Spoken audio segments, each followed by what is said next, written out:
DMC waste کے تحت vocational training centre کی افتتاحی تقریب کے بعد خطاب کرتے ہوئے متحدہ قومی موومنٹ پاکستان کے کنوینر اور وفاقی وزیر ڈاکٹر خالد مقبول صدیقی کا کہنا تھا کہ پیپلز پارٹی کے جاگیرداروں کی وجہ سے کراچی 11 سال سے معاشی دہشت گردی اور تعصب کے نشانے پر ہے۔ اس شہر اور صوبے پر گزشتہ 11 سال سے معاشی دہشت گردی کا شکار ہے، جو پیپلز پارٹی کی ان جاگیردار حکمرانوں کے ذریعے ہوا ہے۔ تعلیمی قبضہ گیر یہ لوگ رہے، جو روشنی نام کے اسکول بنے تو ان کو اوطاق تحفے میں دی گئی ہیں۔ ہم انشاءاللہ تعالی سندھ کے شہری علاقوں کو بھی آزاد کروائیں گے اور سندھ کے دیہی علاقوں کو بھی ذہنی غلامی سے آزاد کرائیں گے، اور اس کا واحد راستہ یہ تعلیم کا راستہ ہے، ترقی کا راستہ ہے۔ آنے والے دنوں میں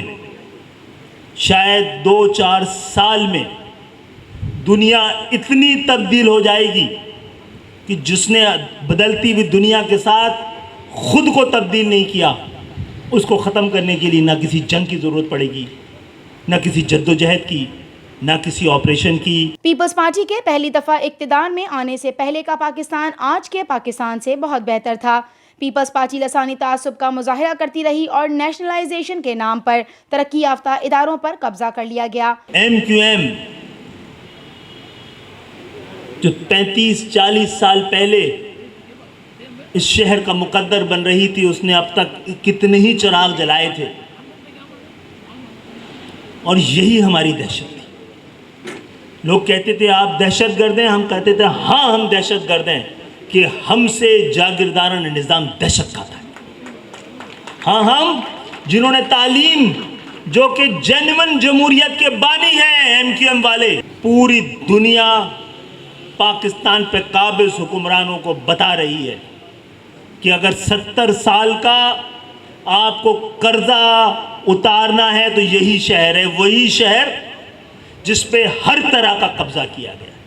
جس کو ہر طرح سے لوٹا گیا ہے۔ پرائیویٹ اسکولز کو نیشنلائز کر کے تعلیم کا وہ حشر کیا گیا کہ آج اندرون سندھ میں تعلیم نام کی کوئی چیز نہیں ہے، اور کراچی میں جعلی ڈومیسائل بنوا کر سندھ حکومت تعلیم بیچ رہی ہے۔ اگر ایسا ہونا ہی ہے تو پھر شروع کیا جائے حساب کتاب، پھر MQM کے خلاف ہونے والے آپریشنز کا بھی حساب کتاب ہونا چاہیے۔ وہ MQM کے ہزاروں کارکنان جو 10-10, 12-12, 7-7 سال تک بغیر کسی گناہ کے وہ آپریشن جو میاں نواز شریف صاحب کے دور میں اور کبھی پیپلز پارٹی کے دور میں شروع کیا گیا، اور آپریشنز کے بعد ہزاروں نوجوانوں کو ماورائے عدالت قتل کے جرم میں حکومتیں تو ختم کر دی گئیں لیکن قاتل کبھی پکڑے نہیں گئے۔ بہرحال معاملہ یہ ہے کہ اس ملک کو طاقت کے ذریعے نہیں جوڑا جا سکتا، یہ صرف انصاف کے ذریعے محبت کی گلو سے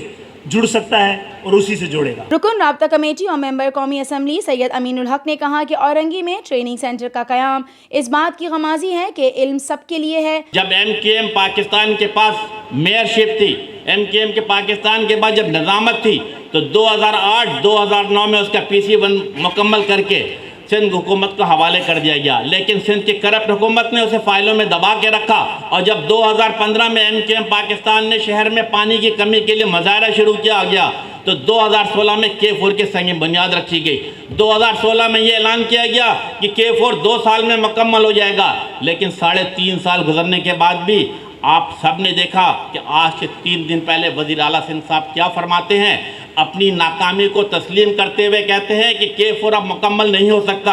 اگر آپ اپنی ناکامی کو تسلیم کرتے ہیں تو MQM پاکستان میں ان تمام لوگوں کے سامنے مطالبہ کرتا ہوں کہ وزیر اعلیٰ صاحب آپ استعفیٰ دیں،